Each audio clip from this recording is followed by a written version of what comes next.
Hello and welcome to Manx Radio's General Election Candidate Interview Series. I'm our election producer, Amy Griffiths, and the Isle of Man's next general election is just 5 weeks away now. And to help you decide who should have a seat in the House of Keys, we've invited all the candidates to take part in a 30-minute interview to tell us more about themselves and why they think they're right for the job. Up next is Katryna Baptist, who's standing in Glenfaba and Peel. She's been speaking to Siobhán Fletcher. First of all, Katryna, tell us a bit about yourself and why you've decided to stand in this election. Hi, Siobhán. I'm Manx. I was born on the island. I remember how it was a long time ago, longer than some people think, because I've had a lot of people, very kind, say that they think I look like I'm in my 20s, but actually I'm older than I look. So I'm in my 40s. I can remember how it was. I've done a lot of travelling and I've worked overseas as well. And I'm back here now with my family and with my young children. I can see how it is now, so I can see how it's changed. But I suppose more importantly, I can see how it could be.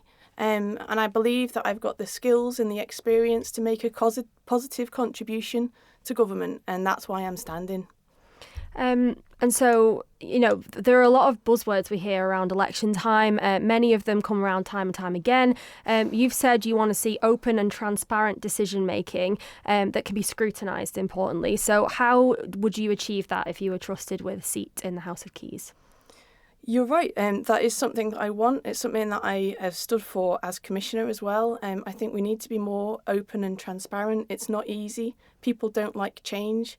But one of the things that I think would work, I've tried to make some suggestions in the manifesto that I've pulled together, is to publish the different projects that are being worked on. So once something's agreed in Tynwald and the elected members have given it the green light, let's say that's the stage it's at. In business, we'd call it a Gantt chart or a project plan. Let's publish that and make it available for everybody to see. Let's see where it's at on that project time scale or that plan. Who's it sitting with? What's the next deadline that needs to be hit? Has that been hit? Has it not been hit? Let's rag it. So red, amber, green it. Looks like traffic lights. We can easily see if something's working as it should or not, and if not, who's responsible and why. Sometimes there's reasons why, and then at least we all know why. I think generally the public would be happy if it made sense and you thought, oh, actually there's a really good reason why that's not progressing, but otherwise, why is that not happening? Let's make everybody accountable, not just the elected members, all of the civil service as well. Do you have any sort of examples of maybe projects that you feel like we've seen approved in Tynwald and then we've not seen the progress on afterwards? Yeah, I've done quite a lot of interviews with people because I don't know everything and I never will. So I wanted to do that. I've spoken to people that currently work in the government, that have worked in the government before. And what I've learned is we've paid for a lot of reports to be done and we have that information and we know what to do, but we haven't done it. So, yeah, there's loads of examples. I've got a big pile now. I'm not going to read them all out to you. But, yeah, I think that we have that. There just seems to be a lack of capability, perhaps, in actually delivering it. And it gets passed around and then lost. And you think, who was doing that? And where is it now? Where's that money gone? I think we need to sort of blow it open, really, and make it really visible for everybody. You mentioned that you're a serving commissioner in Peel. You're not the first to make that jump from commissioners to MHK. What do you think you would bring to the role from having that experience in sort of local government? I'm so glad I've had that experience, to be honest. I don't think I'd be doing this. I know I wouldn't be doing this if I hadn't served as commissioner. So it's a great platform. It's a great stepping stone. It teaches you the real basics. Things like, I've got to be careful what I say, but things like looking at minutes, scrutinising minutes, reading the legislation. We have to contribute to the consultations that happen. I've written motions.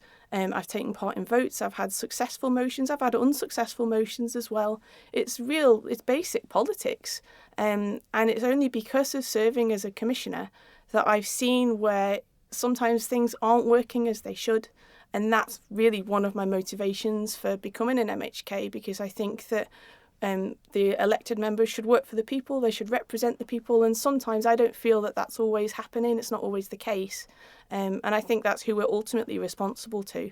So that's why I'm standing, but I'm just so glad that I've got that knowledge. It's going to be a steep learning curve for the people who haven't got that already. I think I've still got a lot to learn. I think everybody does. But I'm really grateful for the experience that I've had so far and the connections that I've made, meeting the different ministers and departments and things like that as well. The sort of cynical amongst us might question that leap to the House of Keys because, you skirted it there, but some of the recent drama at Peel Town Commissioners, you've kind of come out of that in a good position to then run for MHK. You saw a lot of public support there. People have questions around the timing of it all. Were you sort of planning to stand as MHK this time around, or did it come out of that experience? Yeah, I wasn't planning at all. I've got a very nice life and a very busy life and a successful business. It's not like I'm a career politician or it's something that I've ever aspired to do. But I think that if I run as MHK, I'm able to pick up my own petition. So I put a petition into Tynwald, and I don't want to dwell too much on the commissioners, but I identified some areas that needed some work, some malpractice, some maladministration. I'm not going to say what I identified. And there was nowhere to turn. So I tried to approach DOI. I did approach DOI. I spoke to the Tynwald Commissioner, the Ombudsman, but there isn't anywhere for elected members to turn, which is why I thought it's important to go public and to tell people what's going on. There's nowhere to go. And in doing so, I then realised what else needed to change. So that's why I pulled together that petition. And if I do get elected, I'll be able to pick that up, take it to Tynwald, hopefully form a committee and drive some change, both at a local level and at a national level. And you mentioned the petition there, some of the steps you would like to take to give reform to local and national government. Can you run me through a bit of the kind of proposals that you've come up with then? Yeah, some really basic stuff. So I think that it would be good to have some annual reviews, some performance reviews, we call them PDPs, so personal development plans for some of the civil servants, so that there's a training plan in place and some objectives. Some of our staff at the town hall don't even have objectives. And when I raised that, the people that I raised it with, they said, we don't have an objective to write objectives. And I'm like, this is really crazy. This is a really strange conversation that I'm having. I think that also people don't realise we don't have access to the information that we should. So although we might be ultimately responsible, I'm a board member, I can't tell you exactly who works for Peel Town Commissioners or what their roles are. I'm not allowed to see the roles and responsibilities or anything to do with that, which seems a little bit odd. And so I want to improve the access for elected members. I think that there should be better visibility, but also I think there needs to be an independent ombudsman, an independent place, so that if you do identify something that's not quite right, there's somewhere to go and you're not asking a local authority to investigate themselves, because that doesn't work.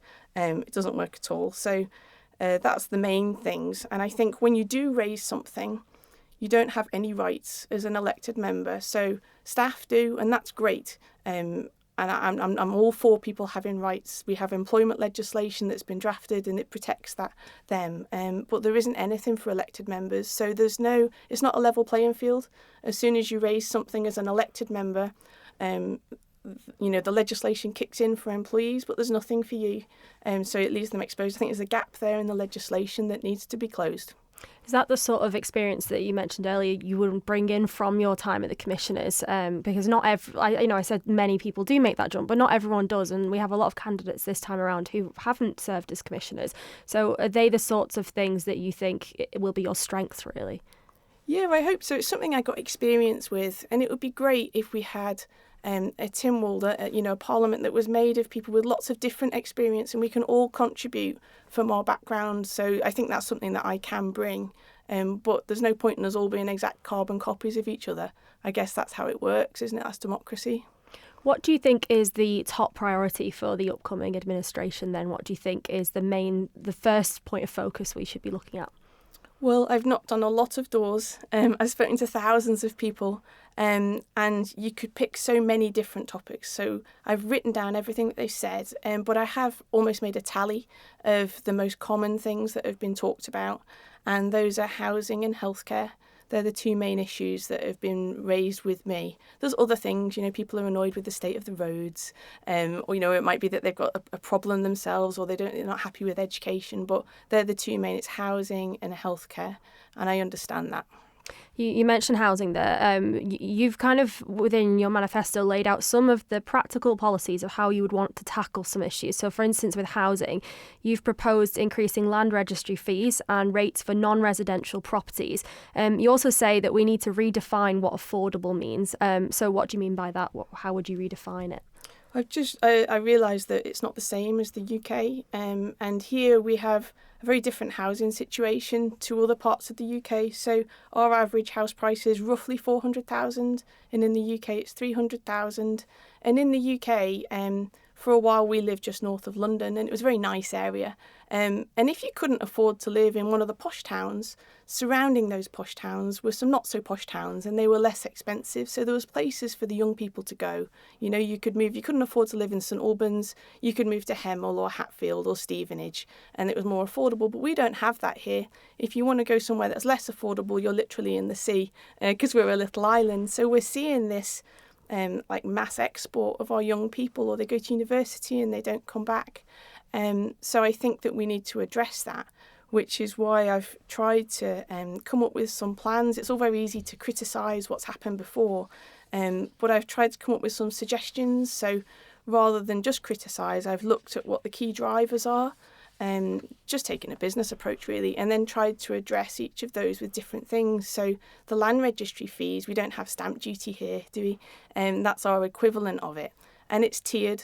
So in one of the tiers, the most expensive tier is if you're not resident on the island and you're trying to buy a property here.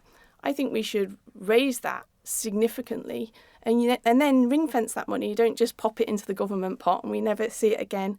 Let's use that money to invest in affordable housing, to invest in social housing. Maybe it's a government bond scheme.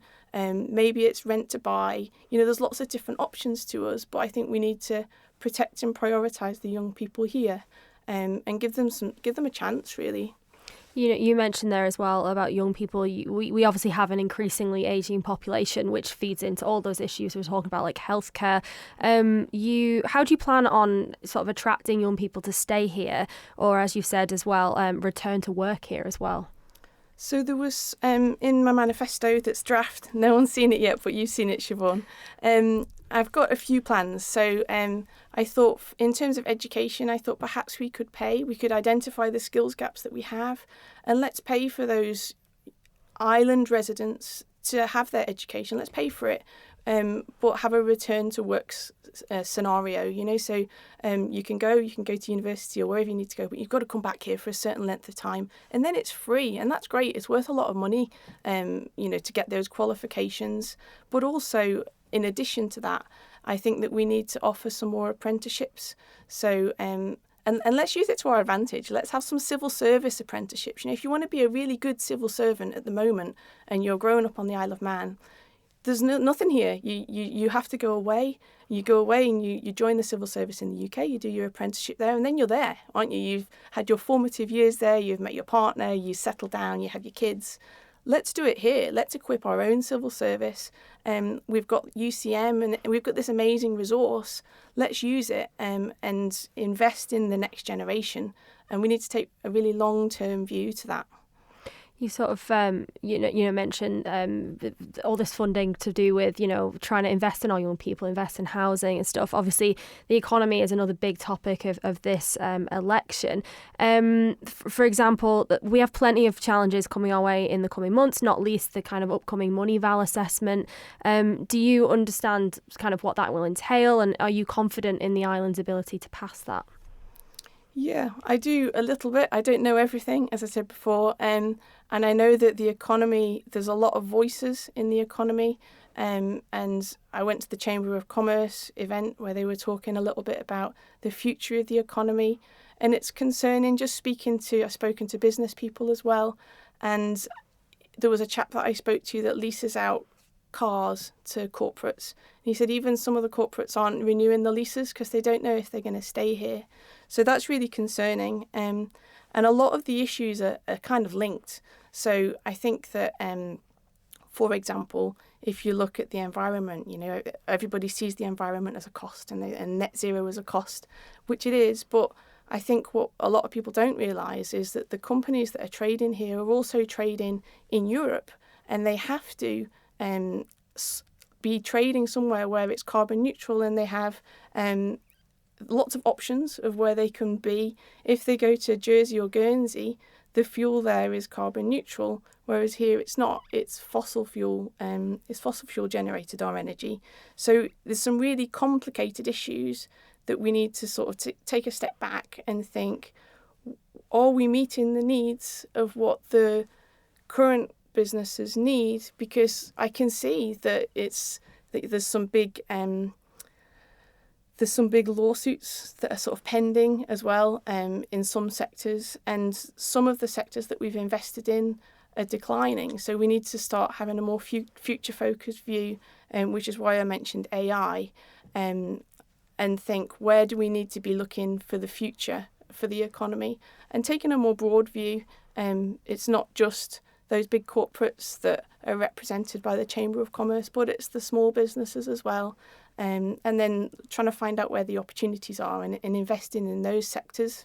You mentioned two big topics, I suppose, of AI and the environment, which we could go down two different roads on. But with, say, for example, with AI then, how do you think we should look at that in terms of business and how it could benefit the island? I think there's a real opportunity with AI. I think that it's also something, and all of these topics are linked, so it's difficult to talk about one, isn't it? And that's impacting the economy as well, because AI is taking a lot of those entry-level jobs. So that's something else that we can park and put to the side. It's a bit of a messy web, isn't it, of things that we need to talk about. But I think there's a whole ethical AI governance part that is a very hot topic at the moment. People don't really know what that looks like. But I know there's some people at the college that are working on projects to do with this, and I think it's something that we're in a really good position. We're in our own little independent island. We can make our own decisions. We're self-governing. They can test regulation and restrictions here. We can test. It's a nice little test bed, and if it works here, then they can take it elsewhere. So I think we're in a really strong position in terms of the AI industry. And we can use some of the skills that we've got from e-gaming or the financial sector. We've got these skilled people here, and perhaps we can build on that. You've mentioned a few times there your background in kind of business. Can you sort of give anyone an overview, anyone who maybe doesn't know you very well, of what your background is there and what you would bring then to tackling some of these issues? Yeah, I've worked in all sorts of different businesses. So I studied business at university. I studied marketing. I did a year abroad, so I studied in Australia, and then I left and I got a graduate job at Johnson & Johnson. So in that scheme, and this is something that I'd like to do for the government here, I moved about. So we did sort of 3 to 5 months in one business, and then we did 3 to 5 months in another, all part of underneath Johnson & Johnson. Again, now we're talking about government structure. And I moved about, and it was great. It was like this leadership development programme, and I learned so much. In each one, I had a different role. And then I settled into a sales role, and then I went into marketing. I was there for about 5 years. And then I launched my own marketing consultancy. We lived in the southeast then. And I did some teaching. And I was one of the sector boards for the Chartered Institute of Marketing. So I was the chair of the medical sector. It was medtech that I was in, so it was highly regulated. That was the industry that I worked in. And then my husband got made redundant, so we went travelling. We packed the dogs and the kids and the cat into a motorhome. And we went travelling all around Europe. And we've done that for a few years now. So we then relocated back to the island. COVID hit, and we launched our own businesses. So some of the listeners might have heard of some of the businesses we've had. All of them have been successful and a lot of fun. So we had Camper Vanning, which was a motorhome hire and sales business. And then we had a little food truck. We got a vintage fire engine, and we sold Manx produce out of that. Everything we did was Manx and local. And then now we've launched a guest house. So we don't have those two businesses anymore. We've launched a new guest house in Peel. So I think it's the largest guest house in the West, and it's going really well. It's our first season. I love it. We meet some really nice people. Obviously, it's in the tourism industry. So that's my background. And in working in the consultancy, which lasted about 10 years, I worked for all different businesses and teaching. So I've worked for the Isle of Man government on some projects, but I've also worked for lots of other companies, and we won lots of awards and things. It was fun. And so a really varied background. And I think that means that I've got lots to bring, to this role. You're obviously a very open person. You talk about being born and raised here. You talk about your business background as well. Your decision to sort of come back with your husband here and homeschool your children here. Your role as a senior pastor within Vineyard Church as well. So you obviously hold strong beliefs around in all areas of your life. How do you think they'll align with potential constituents, and how you'll represent them on topics where you might have like a strong personal held belief? How would you balance that up versus what constituents maybe think if it clashes at all? It's a good question. I think it's a little bit like business. We don't agree on everything. I think that's politics as well. But I see this role as representing the people. I don't think it should be my platform, which is why it's taken me so long to pull together this manifesto. And I think I emailed it to you last night, because I wanted to go out and speak to people. So I've spoken to lots and lots of people in the constituency, and this is what they've said. This is not me. I've tried to apply some thinking to it, so I can see the challenge, and I'm like, well, what solutions, what are the options that we've got? But I certainly wouldn't be looking to be elected to make everybody homeschool, or whatever it is that I don't think I've got any odd views, to be honest. It's just that education didn't work for my children, so they struggle with the system, as I know that a lot of constituents' children, they don't quite fit in the box that we have at the moment of education or of school. And we were really fortunate, because we worked flexibly, that we were able to pull them out. And when I know that other constituents aren't, I've had like these conversations on the doorstep, and we know that there's a big mental health crisis as well in children. So yeah, I wouldn't be using this as an opportunity for me to lord it over the constituency and force my own personal agenda. Well, so like you mentioned there, you want to represent Glenfaba and Peel. What do you think needs to be done differently then, specifically to that constituency? So in our constituency, people are still talking about regeneration of Peel. I think we were missed, and there's a lot of history behind this. This is before I even moved to Peel. I think it's when we were over in Laxey. So I think that there needs to be investment. We need to make it beautiful, but it also this investment needs to be done in conjunction with the traders, in conjunction with the heritage representatives that are in Peel. And I think that it's a beautiful fishing village or town. I don't know if we're allowed to say city, but let's build on that and let's make it beautiful. So I think there's a whole piece of work that's really exciting. That's a really exciting piece, isn't it? It's been done before, not so well. Let's do it well, and let's do it together. Another hot topic in Peel and in the whole of Glenfaba actually is parking. Parking is a challenge. I think partly this is driven by what we were talking about before, by housing. We've got more people, more adults living in houses now because they're not able to move out, and people can't afford their own home, which is a really sad situation. But each of those adults will have a car, so it's that's one of the drivers for the housing for the parking situation. There has been some talk. We've got some plans of how we can address that. I know somebody that's drawn up a whole system, and I personally have identified some quick wins for Peel, walking around, counted the spaces, and I've presented those back. I've asked for a meeting, I don't know if it was minuted or not, but hopefully it was, that between DOI and the commissioners, I wanted to roll the whole map out on the table and let's just go through it, because we all have our own little pockets of knowledge. That meeting didn't happen. So that's disappointing, but if I got elected, I'd be really keen for that to happen, because I can see some people, myself included, have a vision for Peel, and it's great, and we have the space, we just need to use it a little bit better. So they were the two main things. There's other little things, but they're the two main topics that I've identified for Glenfaba and Peel. I think no one can deny that parking is the topic of Peel, definitely. You mentioned there about working with the commissioners, with the DOI, for example, on that topic. Are you hoping that if you were successfully elected, you would be able to facilitate a bit more of that working between the national and the local levels? I know there was a lot of discussion, primarily in the last year, really, about the local government amendment bill and all these different things that might change that relationship. I know it was part of your petition as well, so obviously that is a focus then for you coming in. Yeah, it definitely will be. And I think there's just generally a lack of communication, and I think you learn so much. I've learned so much from just knocking on doors. You never know who's going to answer, what ideas they have. And I think it would be really encouraging to improve the dialogue between commissioners and central government, but also between central government and constituents. There's a bridge there that I think really could be addressed.